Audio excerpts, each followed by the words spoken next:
Good morning, students. Here are some extra instruction material for lesson 1 week 3. How can we operate Visual Basic for applications for Microsoft Excel? This is the bol.com dataset where we have been working in. As you can see, here are the first column includes a description of the companies. You can enlarge this a little bit. You can imagine you want to work with the text, so you want to compute things from the text, which is a common thing in natural language processing. We've already seen in the last 2 weeks that formulas are available for text. Here's the list for formulas.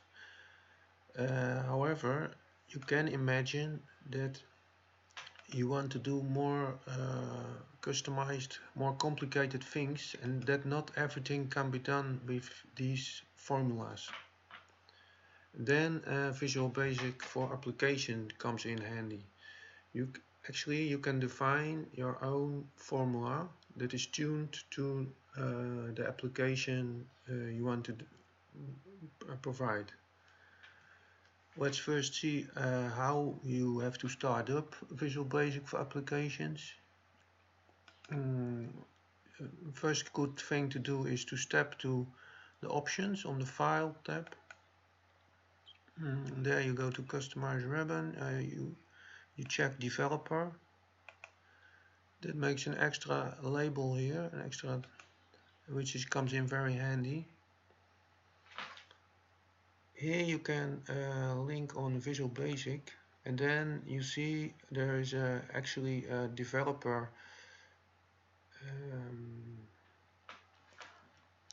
environment where you can provide a function. Here are some options as well. If you do insert procedure, user form module, we are especially interested in procedure. You can choose between sub, function, property. We want to make a customized function. You have to give it a name. So the function will be do something with text. Okay. We will make it a function so that we can call it in the Excel sheet as we are used to. The scope of the function, we can make it public or private. We make it public for convenience. Then, as you see, there's a basic format inserted in the module 1. Public function, do something with text, and function. Yeah. Okay.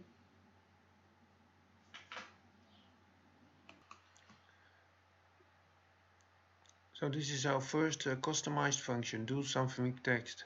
Actually, it does nothing. Let's see if Excel will recognize it. So if you go here, imagine we want to insert a new column. Here we want to operate something. So let's check if we can call the function. And there it appears. Yeah. Do something with text. If you pop up on the fx, then you will show this function takes no arguments. The formula result is 0 by default. Okay, let's see if it operates. Okay, so we click on cancel for convenience. Yes. Oh, so yeah, we specify it again. We say to operate on field read more, then it will work on the whole column. We just want to test it on one row actually, so we select A2.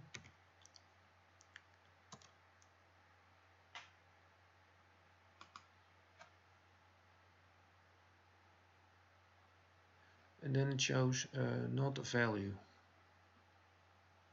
A value used in the formula is of wrong data type. Okay, so This is a very common error in Excel, and that means that something in the syntax of the function is not well defined. Actually, when you click on this exclamation mark, you can show the calculation steps. So you actually see that the formula is called. You can click on evaluate. It shows not a value. So not much extra information is provided. Now this is a very common error that occurs when something is happening to the syntax is misspecified.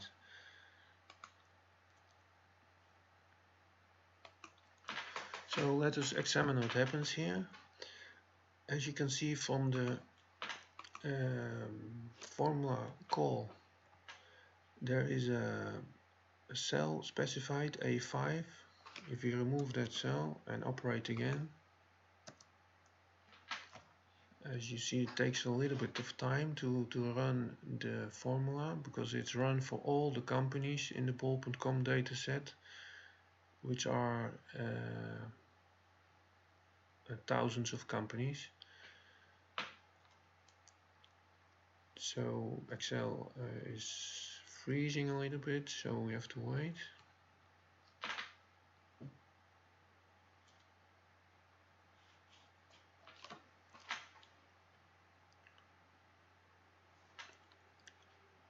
Actually, you can see if you change to the Micro Visual Basic for Applications window, that the software is running here in the top status of the window.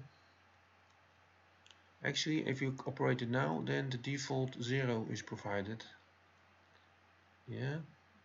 So actually now there's not an error, it works correctly.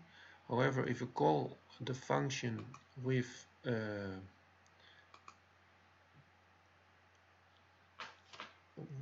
variable, in this case the name of the cell, yeah, so not the entire column, but A6, okay, then it specifies not the value, because now we say to the function, the input of the function is the text that is in the A column, yeah, in the cells in the A column. So in order for this to work, we have to specify that we expect a string here in the input of the function. Yeah, so here we type I as string. As you can see, Microsoft Visual Basic helps typing what they are. There are a lot of different data types, string, also integer, if you're working with numbers, yeah, or long integers. Actually, string is something convenient for working with text. Now we specify an input to the function I, variable I, and it must be of type string. So let's see what happens now if we operate the function. So we go to this window, we enter.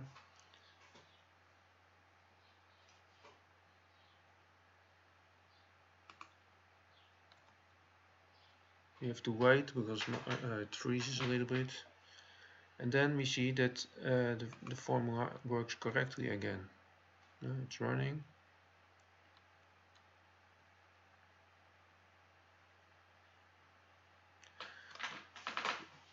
So this is an example of that you can get a very common error logging. That is a very common error. And how you can operate, how you can modify the text in your function to improve the workings, yeah, and to correct the workings. Okay. So here one important comment. Comments are can be written like this. So by default, the output of a formula of a function is integer. Yeah. As you can see, it receives the green color to specify that it's a comment. Yeah, because if we go to the column with the function calls, we see that all zeros have been inserted. So the default output is an integer. Actually, we can specify what the output of the function can be by using here the word as. You can specify the data type that you want the function to deliver.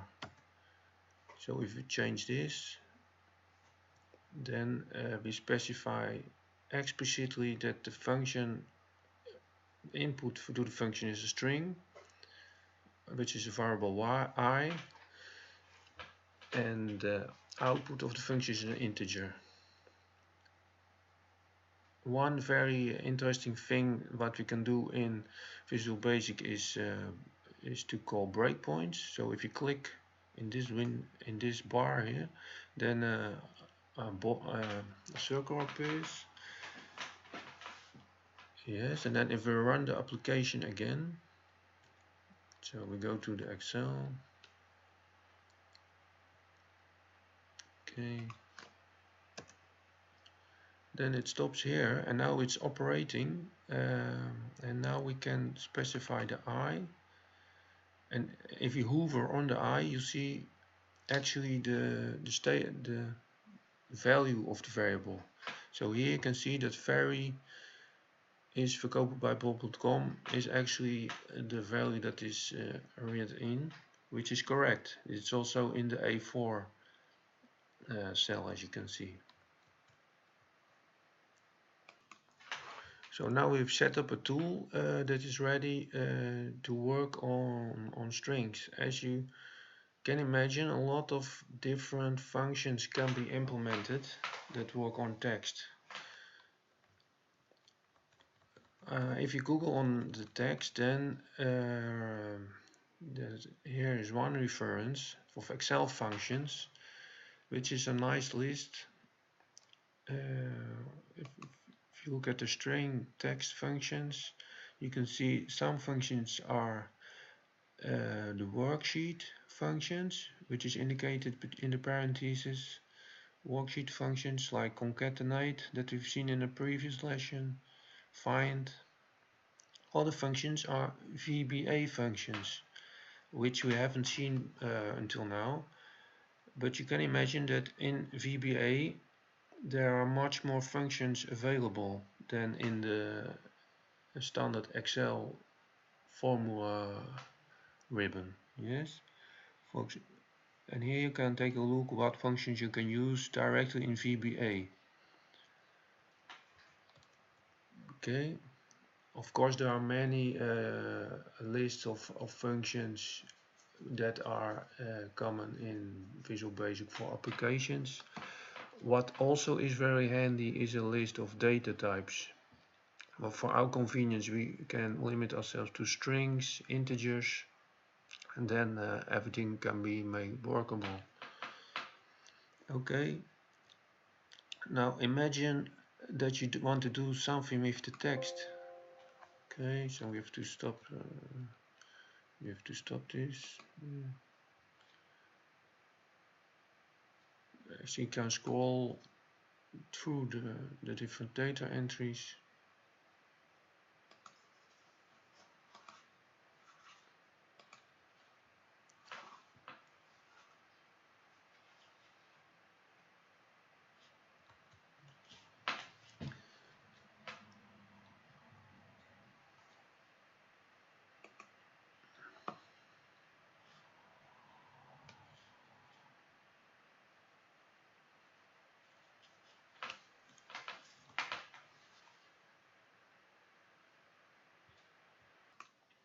Actually, for text processing, you can imagine that it's very convenient to process through all the phrases of the text or through all the words.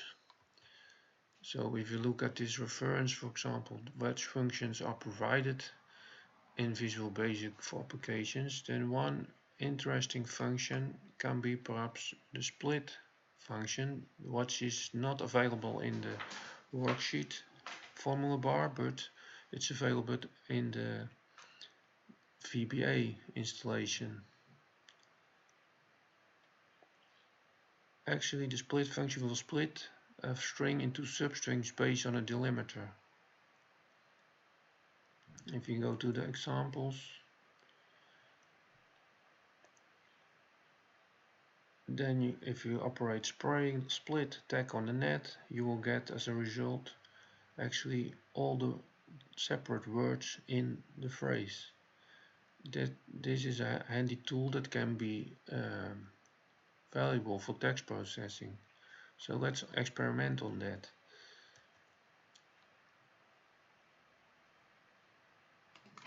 So if you look at the description further, we can see that the split function returns an array of string values. Okay. So you have to know that in Visual Basic you can specify extra variables inside your function with the dim keyword, dim. So if you specify G as string, so we have an extra element variable G, which is also of type string, data type string. If you want an array, so imagine you have to identify a lot of words, separate words for a phrase, or for all the words. It comes in handy to program an array.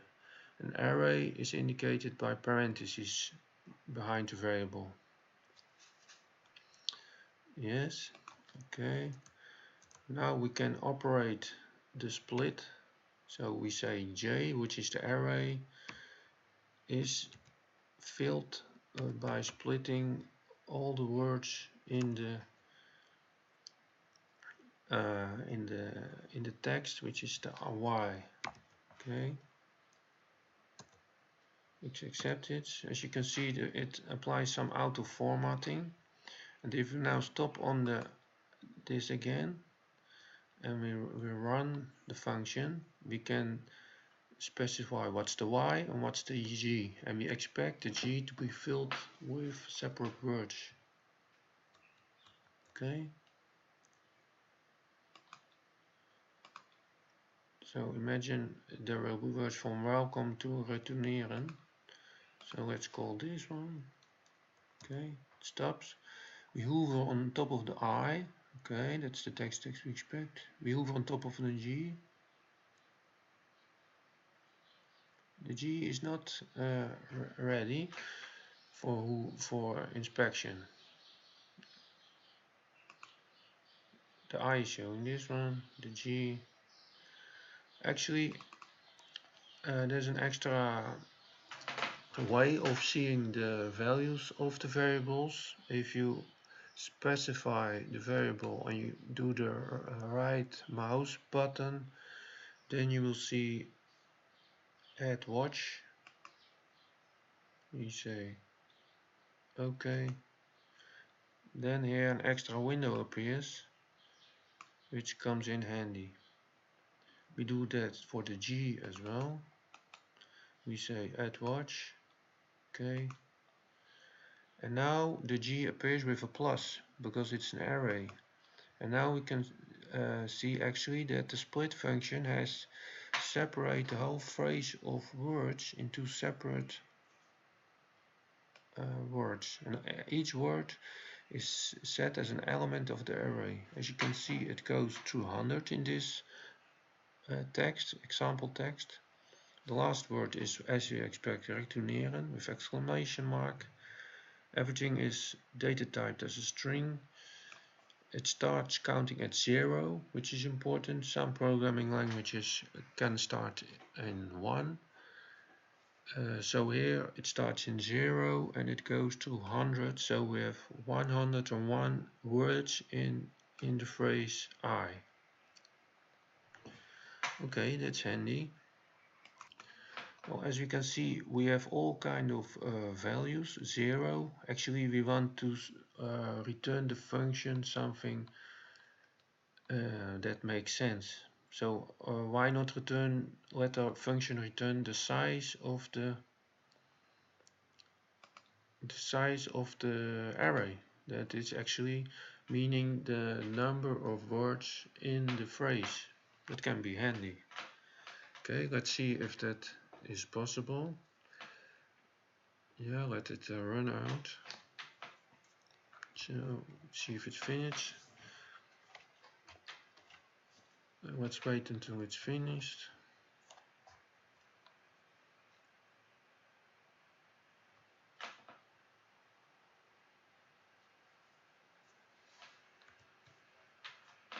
Okay.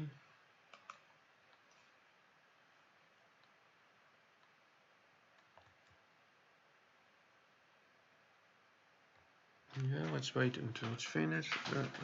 Okay.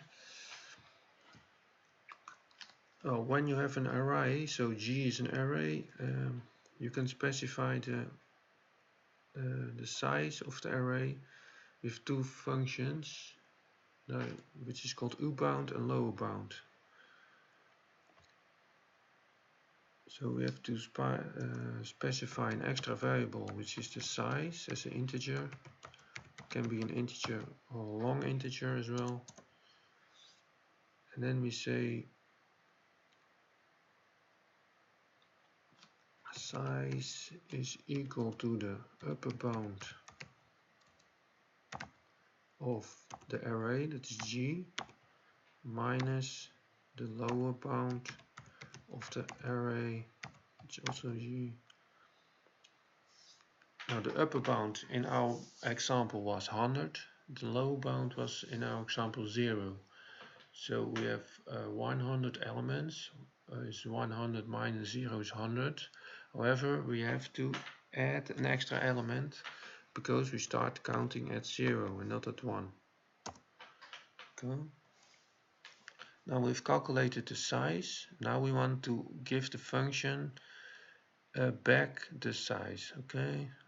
The name of the function is do something with text. Okay. That has to be set to size as well. Yes. And as we operate this function now, we will see that the function returns actually the size of the integer G, which is the number of elements in the number of words in the phrase. So let's try that.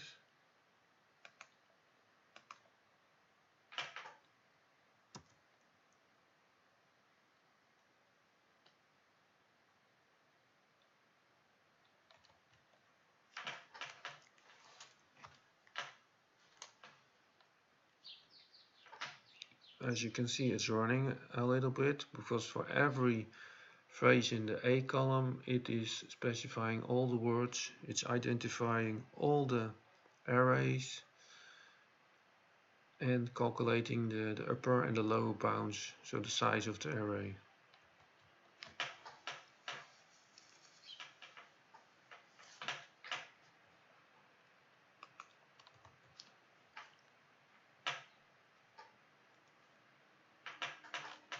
As you can see, for example this one, the answer is 9, which is indeed correct.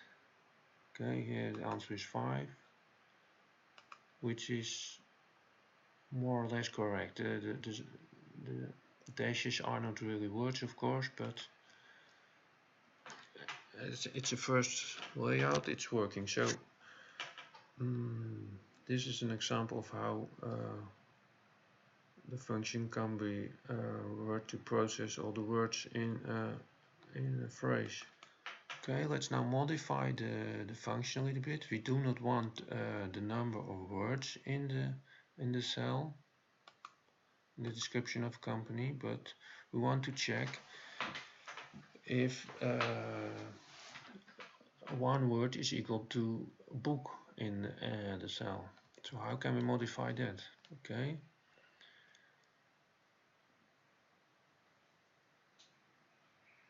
Okay, then we one powerful thing in a program is of course a loop that you can go through, that you can loop through all the elements in an array. So in Visual Basic for applications, that's called a for. So we have a new variable k for k in for k in g.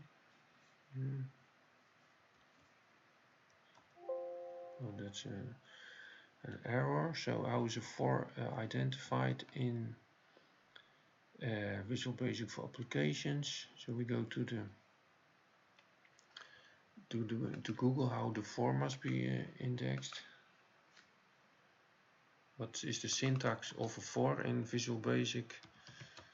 You can also use the help of Visual Basic for application itself, of course. Oh,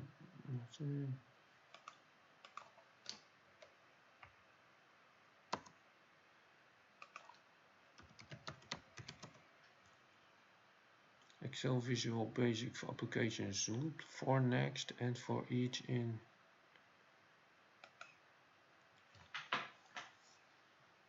for specified like this. For a variable is start to end. Okay. For k, so k is equal to what one do we mean? The lower bound.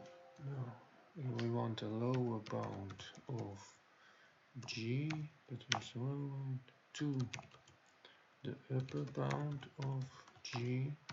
So now the k cycles from the lower bound of g, the array, to the upper bound of g, the array. Here we have to specify a next at the end of the for, and in between we can specify each variable separately in the array. So here we can say if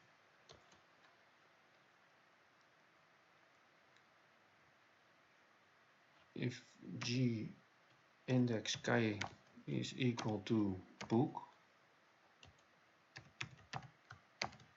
then we say then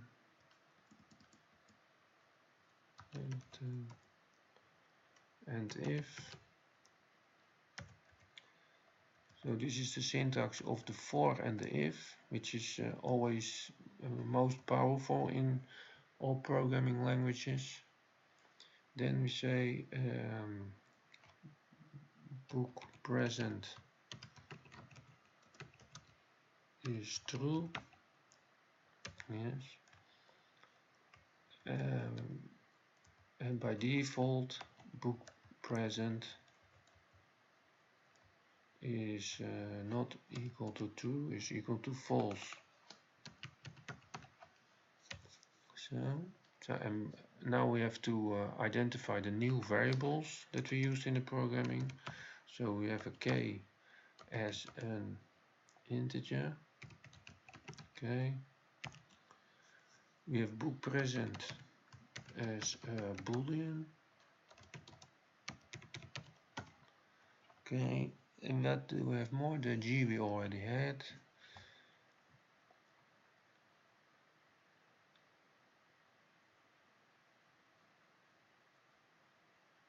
And now we specify the output of the function as a boolean as well. Yeah, we want to know if it contains the word book or not. So this has to be commented that it's not operatable. Then the rest is selected and copied. Oh, set, copy.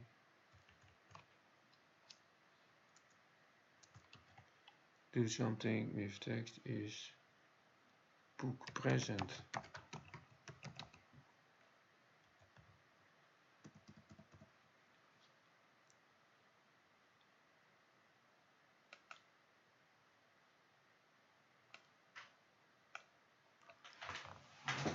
So if we look at the code, we have a function.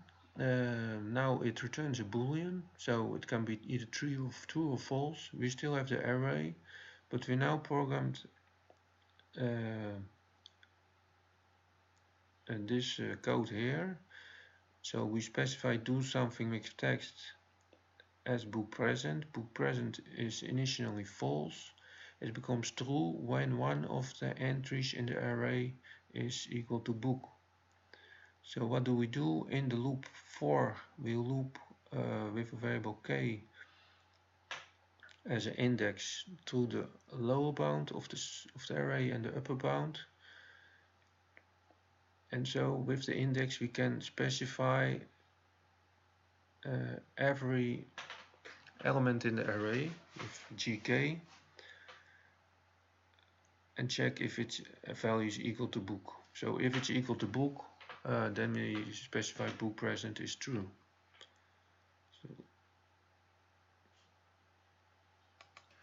So as you can see, we now indeed have in the column, in the B column, yeah, with this function, we indeed have in the book all false. Do we have semi-truths? Yes. For example, this one here is a word specified as book. In this entry, there is no book, only boeken.